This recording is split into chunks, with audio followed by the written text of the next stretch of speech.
Now, New York's #1 news. Channel 7 Eyewitness News.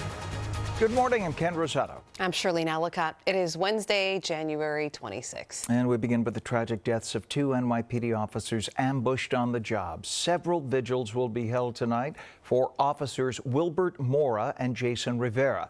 Officer Mora died yesterday, several days after the shooting that took his partner's life. But his legacy will live on, with his family choosing to donate his organs to save lives.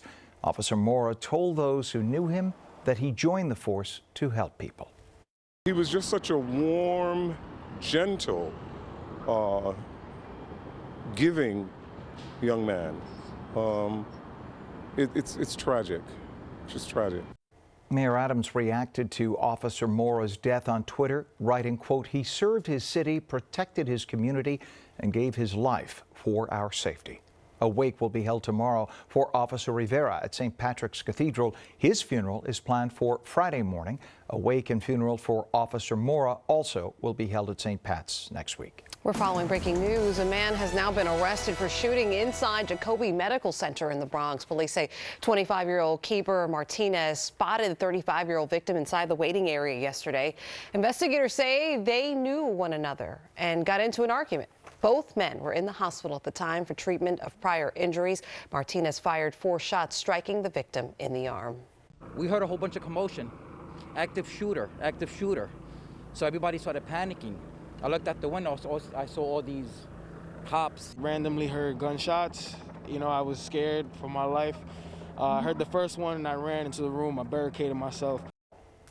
Police say Martinez had written his name in the sign-in book when he arrived. He faces several charges, including attempted murder. Investigators say he has 6 prior arrests. Happening today, Mayor Adams will take part virtually in the first meeting of the new Interstate Task Force on Illegal Guns.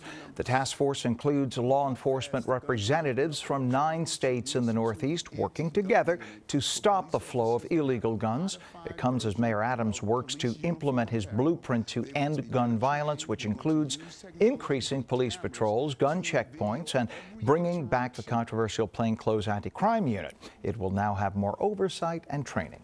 Anger and confusion on Long Island ahead of an appeals hearing planned for Friday over Governor Hochul's indoor mask mandate.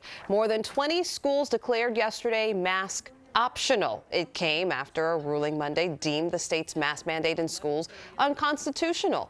But a judge later heard the case, issuing a so-called interim stay, keeping the mask mandate in effect until a question over an appeal are resolved. Questions.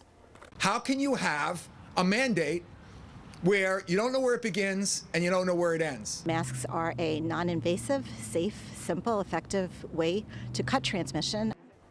Governor Hochul is still urging people to put on masks while indoors. Meteorologist Jeff Smith joins us now with an exclusive AccuWeather forecast you must pay attention to. Yes, absolutely. Quite cold the next couple of days. This setting the ingredients for the potential for a major winter storm later on in the week. This starts with a period of snow or flurries Friday afternoon. That can evolve into much heavier snow as a nor'easter is going to be nearby late Friday night into the day on Saturday. Right now, the best chance for blizzard conditions from this storm, eastern Long Island up through eastern parts of New England, perhaps a foot or more of snow, but at least a plowable snowfall as far west as New York City.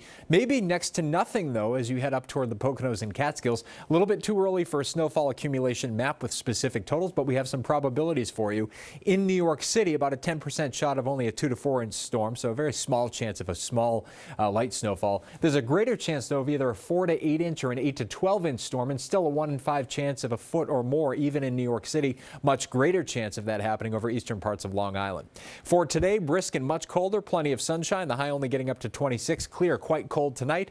We're back down to about 15, single numbers in many of the outlying areas. Cold with sunshine and some clouds for tomorrow, that high getting up to about 31.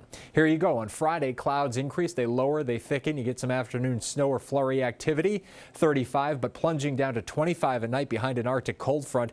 And that kind of combines with that nor'easter just offshore, injecting some energy into it and causing that storm to really explode off the coast. And that's why we think eastern parts of Long Island really receive the brunt of this and could get near blizzard conditions during the day Saturday. It's an AccuWeather alert day. That's a no-brainer.